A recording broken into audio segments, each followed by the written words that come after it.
having great speakers, having really good content, and then having really clear rules for them. Like, you're not here to pitch your product. And we actually had some of our sponsors like Summarize and Sequel give like free licenses or discount codes so that people could try out the products too. So I think like has to be free. Don't talk about your product too much. Like you can talk about your product a little, but it's not a pitch for you. Hey, I'm Corrina. And I'm Taylor. And this is Direct, a podcast we created to showcase the creativity and hard work of go-to-market teams everywhere. We're here to share the stories and experiences of the hardworking, passionate individuals who make up go-to-market teams, the ones who truly make the magic happen. Taylor and I have been fortunate enough to work side by side on some incredible projects together, and now we want to put a spotlight on the unsung heroes behind some of the best go-to-market campaigns out there. In each episode, you'll hear from individual contributors who have gone above and beyond to make a difference. They'll share their challenges, victories, and the lessons they've learned along the way, all to help you unlock the next step in your career. Get ready to be inspired, learn something new, maybe even share a laugh or two. Welcome to Direct.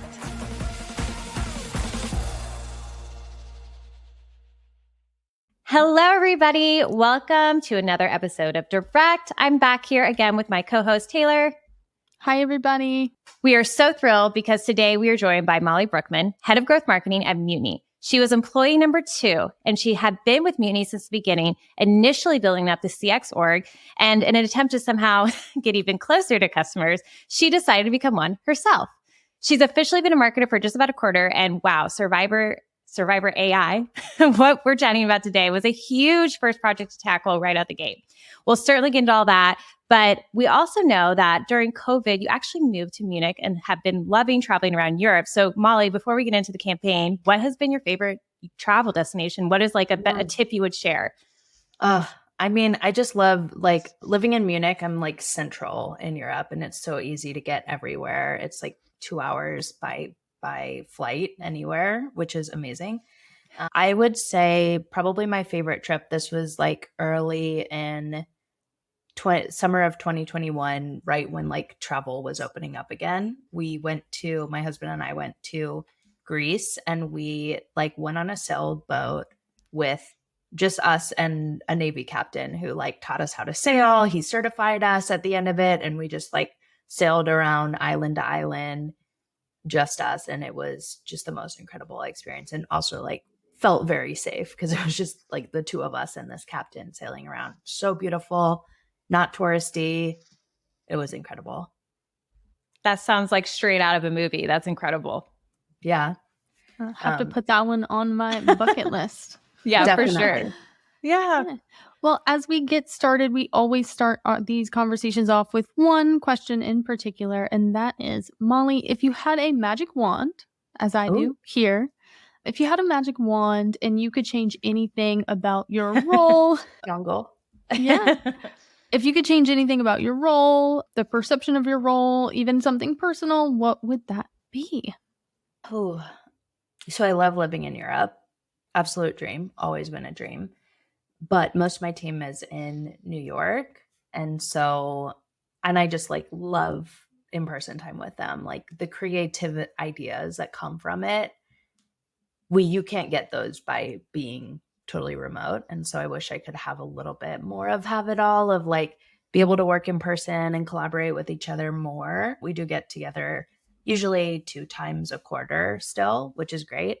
But I have not figured out how to sleep on an airplane or combat jet lag. So I actually got back Friday morning. So I'm right now extremely jet lagged because I was up until, 4 a.m.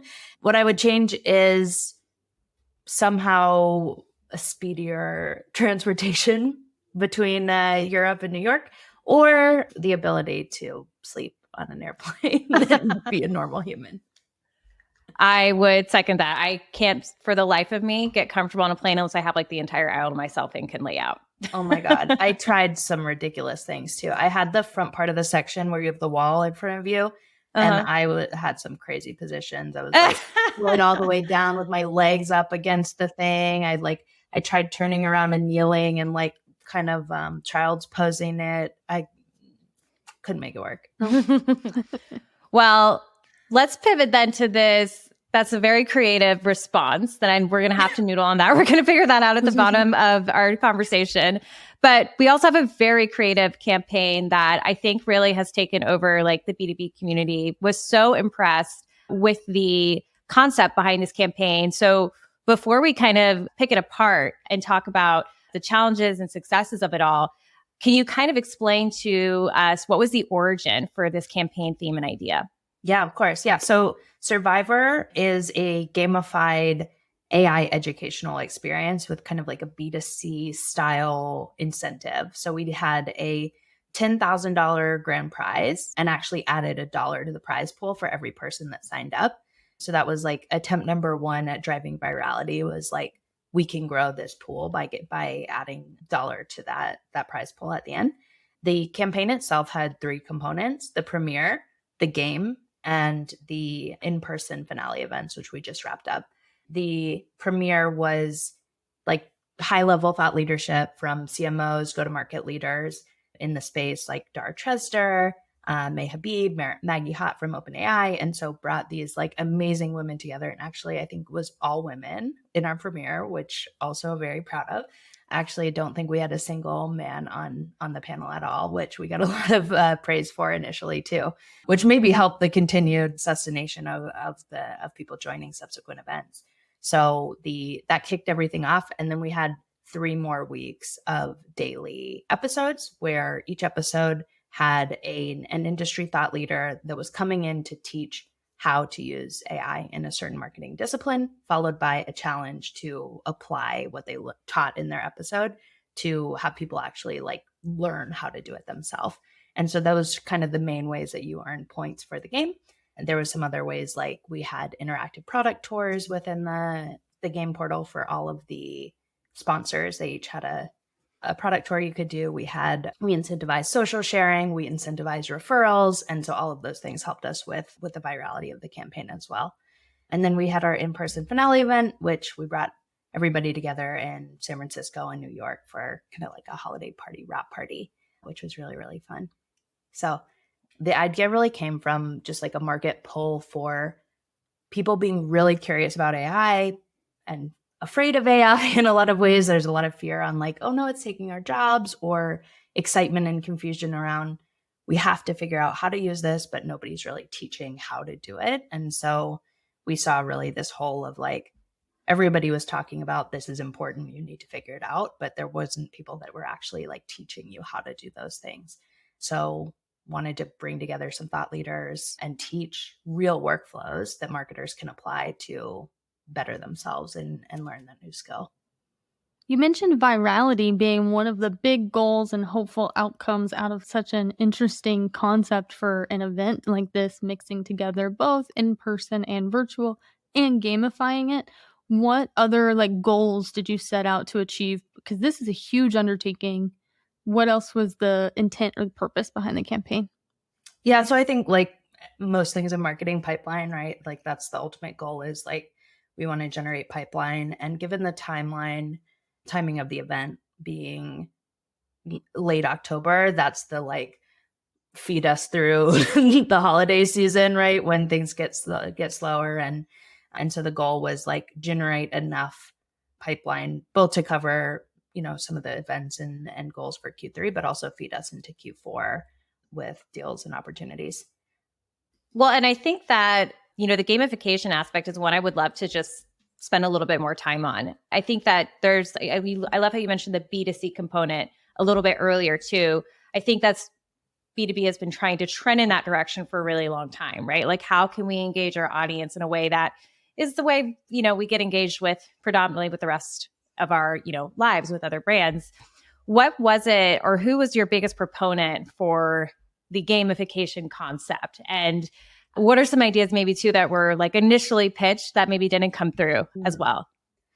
So it's a hard one. Like I think anyone at my company would tell you I'm the like game. In fact, they call me Game Master as my middle name. I love games. Like I love any kind of game, bar games like darts or pool or like board games. Just always loved playing games. And you mentioned that I started in building our CX team at Mutiny. I built a lot of games into the CX the way our customers kind of onboard. And we did like a March Madness challenge last year where we had a bracket and pitted people against each other. So like, I love to play games. I love to have fun. And I've just seen really great response from our audience with it. Though I don't think anybody was like opposed to this sort of a challenge at all. I had never watched an episode of Survivor, so I definitely won't claim that the whole branding was my idea. I did watch 3 seasons since and as research for the campaign. But yeah, it was kind of a combo of this idea around Survivor, which was like a recycled idea we had from a previous campaign that we never executed on, and being inspired by HQ trivia. Do you guys remember that trend of like, it was like, I think it was an app that like every day at a specific time, they had a challenge and there was like a big prize pool. So our team was really inspired by that and wanted to build some of that. Like, can we text everybody? Can we have this time of day they log in and they do the thing? And it could be like, who invented AI is the challenge, but that didn't really take shape the way it manifested. So I think kind of taking a lot of the ideas that we had and then the goals that we had too on like teaching people how to become better marketers, how to become AI marketers, and pairing that with like content and good speakers. And then also like what's possible, like is there something that lets us run like an HQ trivia in like 2 months from now without building this whole thing? Maybe not easily. And so like pairing all those things is sort of how we landed on the format and the structure for the game that we have, which essentially was just a ton of forms. Right. So like every challenge you complete, that's a form that you submit. And then there's like a master Airtable that is like doing all of the calculations and score systems. The data from the webinar platform comes in and feeds into that Airtable. People could like upload links to their LinkedIn post that feeds into the Airtable. So it's just like I don't want to show you that. It's like scary to see this Airtable, but yeah, it's like a big beast. And shout out to Kelly Young on my team, who he's on our finance and biz ops team, and he like architected the whole thing like a wizard. I think that's very impressive. That I think most people think in order to launch a campaign like this, you have to kind of have all the content pretty much laid out. But what you're saying is that it's really was the concept of we want to teach marketers how to market better and learn more about AI. And essentially that was your driving force versus having all the speakers lined up, having all the content ready to go, which I think most marketers kind of shy away from, just kind of getting in there. They want to have all that at the front end. Is that kind of how campaigns are structured normally at Mutiny? Was that more of a normal process to just say, hey, this is the concept. I don't know if we can even get there with like logistics, speakers, et cetera, but this is the concept. Do I have your permission to hit go? Yeah. I mean, I think we had a couple things going for us. The first being I wasn't a marketer before this campaign. This was like my first project. And so there's no realm of like, what do we do? What's normal? It was just sort of like, I don't know, pedal to the metal. Let's try this thing. And I think you get like a level of creativity from an outsider, from somebody with a different background that you don't get with a seasoned marketer who would say, that's insane. Why are you doing that? And so there was nobody to tell me no on the one side. On the other side, Ryan, our head of marketing, he is really good about not letting us do something boring and traditional. And so actually like in our last offsite, we came in and we're like, we want to do a like New Year's resolution campaign. And he was like, boring. Like, kill me. I do not want to do that. How about Mean Girls? And like, we did a Mean Girls themed campaign instead. So like, I think he's just really good about like always pushing for creativity, never letting us just like follow the typical B2B workbooks or playbooks. And in this campaign in particular, what we did was we knew we wanted to have 9 episodes because we wanted it to be like a season, like multi-week. We liked this idea of the like daily challenges of the HQ trivia. But daily felt like a lot. So we did three per week, Tuesday through Thursday daily. So 9 total. And actually we had more speakers interested than we had slots for. So we ended up doing 12 episodes. We had a few bonus episodes too. We laid out the categories that we wanted because we really felt like in the past, marketers had to be specialists. Like they have, and past, I mean, present too, right? Like it's kind of the world we're in now where it's like, marketers have to specialize in paid, specialize in SEO, specialize in ABM, but it means they have a lot of gaps. They're not like generalists. they have to be like that expert in the one thing. But with AI, they can pick up those traits they don't have and kind of augment those skills and become more well-rounded generalists. And so the idea was, let's teach all of the different disciplines. And we listed them out of like content, ABM, creative, CRO, paid. And then we went to our networks and said, like, who's the best people we know in these, and like made a list of the people we wanted to ask to teach all of them. And then also mapped that with like, how many followers do they have? What is their distribution, to make sure that we could help ourselves out in distribution by getting those people as speakers. And of course, like as we started locking people in, more people wanted to come on board and join us too.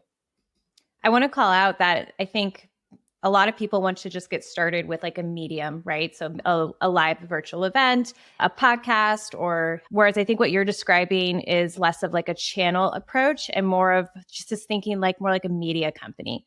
What can I do to engage and entertain my audience while still delivering value? Curious if that's kind of like a motto at Mutiny, to be thinking more like a media company versus like a B2B company. I think not thinking like a B2B company is probably ingrained in us, but I don't know. We've never really thought about ourselves as a media company, but that's an interesting spin on it. I'm very inspired by Ryan Reynolds' marketing. I think he's fast advertising is what they call it. Like their ability to like take a current event and within a week turn it into like something magical. I think that's incredible. And we're definitely like always trying to move really quickly on trends too. So like this Mean Girl campaign that we have now, Mean Girls is like doing a 20th anniversary new movie thing. So like they're big in the news right now too, but definitely not at the speed of 1 week to turn around yet. Absolutely. Well, and not only capitalizing on what's timely, but also this massive nostalgia millennial kick that everybody's on between Survivor and Mean Girls. I think that's so smart to capitalize on as well. But with all of this is a huge undertaking. If you wanted to do Mean Girls or Survivor as a theme, the easy way to do it would be a series of webinars instead of really pulling this together and creating an event. Not only did you organize speakers, but I know you organized a lot of sponsors as well. Can you tell us a little bit about that process? Yeah, this was our first time like really taking a sponsorship approach. And there were a few different kind of reasons. One, like we had a $10,000 prize. We were doing these in-person events. Like it was, I think all in all, the cost was about $140K for the event. So not a small investment. We had some like sponsored newsletter posts and things for distribution as well. So one, like offset costs, right? That's the reason we want sponsors. But I think the bigger pull for us was like we were in it for pipeline. Like we had a pipeline goal that we were driving against, and registration goals we were driving against, and we wanted distribution. And so the main thing we looked for sponsors was like people that can get us broader reach within our target market. So we looked for really good tech partners for us, like 6 Sense, Clearbit. SQL powered the webinar portion of the game, and so they were like an amazing sponsor and partner to us as well.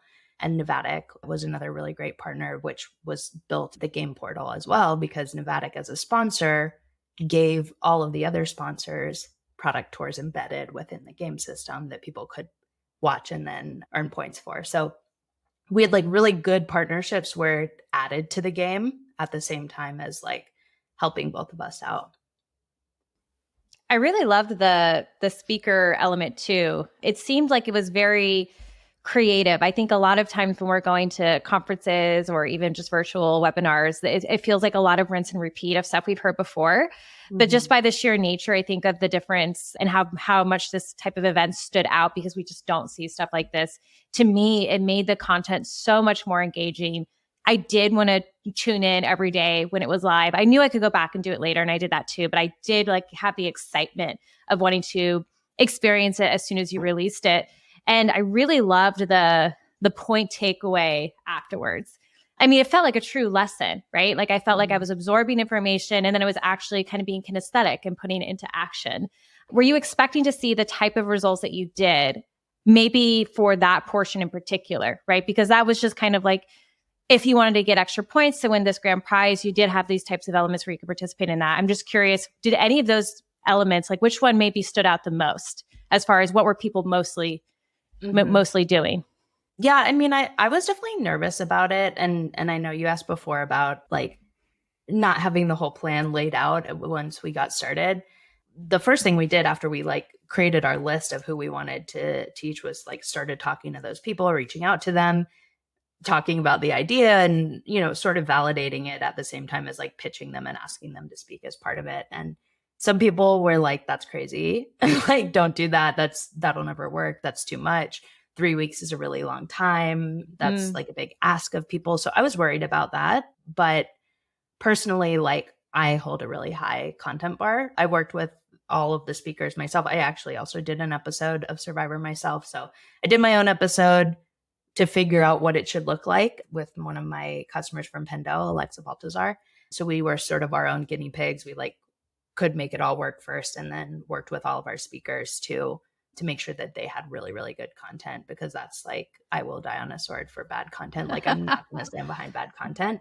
And so I think having great speakers, having really good content, and then having really clear rules for them, like you're not here to pitch your product. So that's one piece. I think the challenge, like the actual challenge within each episode, a requirement of doing that was like, you can't go make somebody go pay for your product in order to complete this challenge. So like 6 Cents, for example, did a thing about ABM. You don't have to go buy 6 Cents to do their challenge. You need to think about a way to teach your message, teach the skill, but give people a free tool in order to do that. And we actually had some of our sponsors like Summarize and Sequel give like free licenses or discount codes so that people could try out the products too. So I think like has to be free. Don't talk about your product too much. Like you can talk about your product a little, but it's not a pitch for you. I think were some good rules that like landed at a very helpful and accessible outcome for everyone. What reaction did you have from giving those rules to the sponsors where you're like, do not just sit here and sell your product? Yeah. For the most part, people were very amenable to it. And, you know, I think they're all good marketers too. And so like nobody wants to sit there and pitch their own product. Some people had a harder time thinking about how they could like speak to the use case without being the product, or give workarounds to like free tools when their goal is really to get you to buy their product. So, but we were able to work through that. That wasn't like a blocker for anyone to actually like engage with the campaign, which was good. What was the feedback from your sponsors who participated as far as the results or conversations they've been able to have? I know you talked a little bit about your own results. Yeah, that's a good question, and probably worth like doing a round of follow-up to get that back from them. I mean, everyone was happy at our holiday party. I'll tell you that. Like everybody was having a good time. So that was great. And I know we heard from some folks like even during the campaign that the product tours within the product like brought them qualified leads, and that was actually like giving them immediate leads from that. So which I also thought, you know, people are just going to click through the thing and like get the points. They're not really trying to get that, but they really did get leads from that. And then I was talking with Jay Desai from Summarize, who he co-hosted an episode with Natalie Marco-Tulio from Nevadic. And he also, Summarize was also mentioned in one of the other episodes. And he said, I forget what he said exactly, but I think it got like 500 signups both days when both of the episodes went live. So like, I think it did a really good job for everyone involved of like giving everybody a little nudge. That's such a great show moment, I think, for like future sponsorships, like just going back and showing them like, hey, like we want to dig into this. It seems like you got a lot of really qualified leads by this type of motion. I mean, I feel like these sponsors kind of had like an extension marketing team through this campaign, which is just really, really cool. And a little bit more, you know, warm and qualified than just saying like, hey, we went to a conference, here's a lead list, right? Like they actually got to experience the product and get some engagement from that. So I think that that's really impressive and another like line item of ROI, I think, for you to take back to the team. Yeah, I'm going to write that down. As a new marketer, I'm like, oh yeah, follow up on Yes. Yeah. sponsor. Yeah. I would even have like an event debrief with each sponsor and just be like, this is what we saw on our side. Curious, like what's been the reaction from the team? I mean, I'm sure just from what you're saying, what you've shared, that they're going to be chomping at the bits to want to partner again. Yeah. Yeah. Maybe they'll do more of the work next time. And I'll do the work next time. Yeah. Yeah. Well, and I guess let's talk about that too. So Mutiny, how big is the Mutiny marketing team today? 8 to 10 people, and it includes our BDR team as well. Wow. I mean, that is so impressive. On the outside looking in, you would never think that campaign alone was pulled off by just 8 to 10 people. And to your point too, it seemed like Mean Girls was like turned around. That campaign was turned around just like 2 weeks after. So you guys you're really firing off at all cylinders. I mean, it's just very impressive. And I anything you can share about like how you guys work and operate, I think is super inspiring. Yeah, definitely. Basically, we took the campaign and broke it into 3 work streams, which were the premiere, the game, and the live event. And so Andy on my team, he's our head of PMM. He owned the premiere. And so he owned like oh my gosh, he did such an amazing job with speakers. Like he got these like amazing badass women, CMOs, to be part of the premiere event. So he kind of owned that stream. I owned the game. So everything in the middle, all of the content, the episode hosts, the game portal, how all that worked. And then Regina on my team, our head of demand gen, owned the live event component and also like the overall project management to keep everyone on task, because not a skill I have, as you probably guessed by me saying like, I had no plan. I just started. So yeah, so we had those basically 3 work streams, and that was pretty much the extent of the core team working on it. We had a bit of help from our RevOps team so Kelly, who I mentioned, on like building the like data infrastructure, Airtable, VMyth, and Alex on our BizOps team like helped with like connecting all of the systems, the sign up form through to the Zapiers and HubSpot workflows and all of the things that like push the data into the right places they need to be in. And then we had, of course, Liam and a BDR team for event follow-ups to, making sure that they're following up with every lead that came in. And then we had just a couple agencies that we worked with, Webstacks on the registration site. They built the registration site, and then Splice Video for video production. So if you saw any of the trailer, the hype video, if you had a heart attack anytime you opened a game page on a replay that was like, bah, bah, bah, bah, bah, bah, bah. yes. That was all them. And they're like such a great group to work with. Yeah, such a huge undertaking. So incredibly well executed, by the way. Just kudos on that. Yeah. Breaking up to these work streams were so smart. But I'm assuming now you have hours and hours of content. Is that another work stream where you're repurposing this? So yeah, I think we have like 7 hours of content between all of that stuff. And then we got additional content at the live events too. So this was another kind of give for the sponsors. They got to like do interviews and they get some of the recorded content from the event. And then we have our own folks that we put in there too. So we'll have that content as well. We are building an Demand Gen Academy, which is going to have a few components. We're going to have an ABM component, CRO component, an AI component, which is basically like Survivor forever or like the evergreen version of Survivor, and then the Mutiny Customer Academy as well. So you can look for that in the early 2024. But yeah, we'll have a home there. And then I think the format itself lends itself really well to like making more episodes or doing another season down the road, if people have an appetite for it, which I think they might. Well, people certainly have an appetite for 30 plus seasons of actual Survivor. So I'm hoping so. I can't wait to see like season 32 of Mutiny Survivor. Oh yeah. Oh my gosh. That's crazy. Yeah. And I'm glad you guys are already thinking about repurposing. I mean, this is such a huge undertaking to not be thinking about the many lives that this can continue to have on would be such a waste. So it's great that you guys already were thinking about that before it even went live. I know one of the call to actions was to actually join your community. And 2, I'm curious, what was some of the So what are some of the, aside from pipeline, which is a fantastic North metric and super impressive, what were some other call to actions that drove impact that maybe you didn't anticipate for it to drive as much, like maybe more community registrations, academy, et cetera?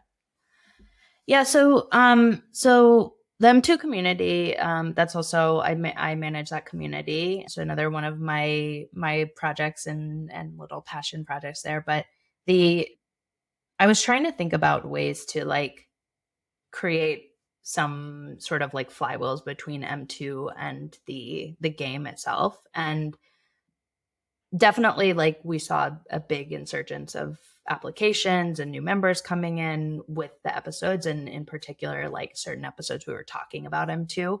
So like in my own episode, for instance, I like had a slide on it and was like, here's the thing, and afterward we're going to do this AMA. And so we had some of the speakers plan to do AMAs, Ask Me Anything, in M2 after their episode. So it would be a way for people to like actually engage with the host. Maybe they would be like starting their challenge and they could engage.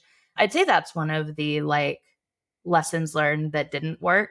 The AMAs, I was like in the background to people on my team, like, come join me, ask questions. Like, I think it was like just not people weren't as excited and engaged of it as I thought they would be. But it did, I mean, we did a good job of getting people into M2 and wanting to be in M2, but they just weren't that excited about the AMAs, or it was just like they already gave us 30 minutes to watch the episode. They didn't want another 30 minutes of like asking the question. They had to move on to something else, or they were doing their challenge. Like, I don't know what it was, but like, I'd say that piece, the AMA specifically didn't work as an AMA, but it did bring people into the community. So I think that's a win too.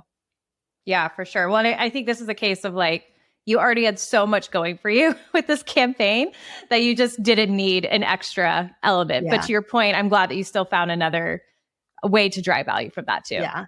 And I wanted to be careful because with like a $10,000 prize, we keep the bar high for M2 too. Like, it's like a curated community. I review every application. Not everybody gets in. So I didn't want to just open this up to everybody who's in Survivor can be an M2 and dilute the community. And so knowing that, I didn't want things happening in M2 that would give anybody an advantage to winning the game, because I didn't want to like have any legal trouble of like, oh, you're incentivizing wins or your customers or, you know, anything like that. I didn't want anything fishy going on. I wanted it to be fair. So that sort of limited what I felt like I could do in M2 or not. Like, I had an idea about creating tribes and then channels within M2, but then the conflict of like that being like in a weird exclusive club felt gross. Yeah. So we didn't do that. I think that's a great point. And I think that kind of goes back to like, as you've been explaining and chatting with us, you have an extreme ownership in community. And so it's kind of great that you have that, because I don't know that every marketer creating this campaign would have thought of that if they weren't heavily invested and tied into community. And a lot of brands do not have marketers that are fully tied into this community. They're also doing demand gen or growth campaigns as well. So I think that was actually really helpful. Yeah.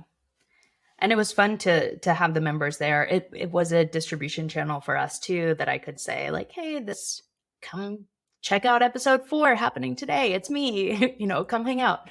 And it's cool, Corrina, that you joined every day on time, even though you knew you could watch it on demand. I thought it was fun to like hang in the chat and like have a little hangout at the same time too.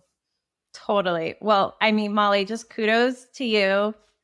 Like, round of applause, mic drop, like hang your hat on that. And I hope you don't lose sight, because I think as marketers, we can kind of just be like, oh, we did it, on to the next. Like, this is a huge accomplishment.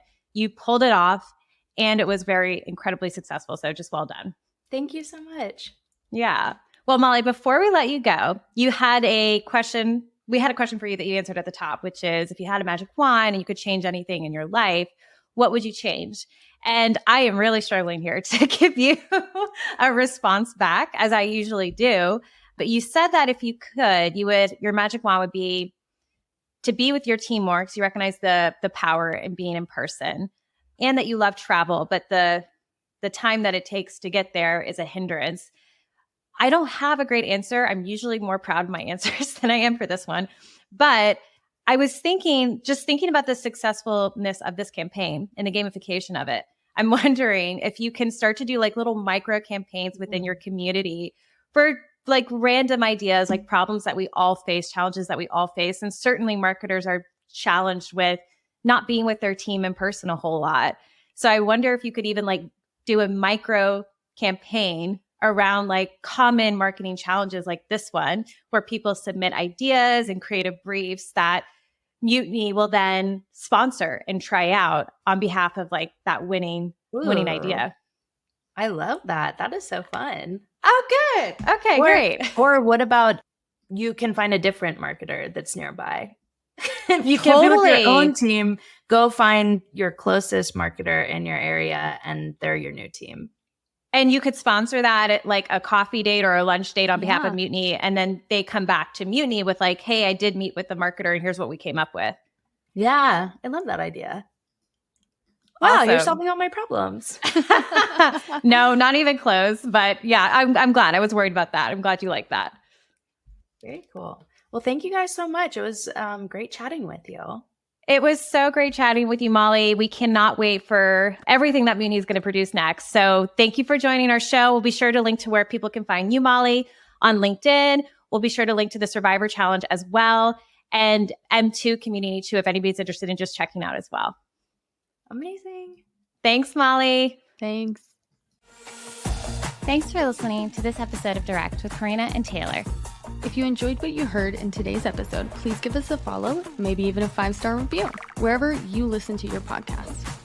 And if you know someone that you'd like to spotlight, if you want to share your own story, visit us at motionagency.io/direct. We'd love to hear from you.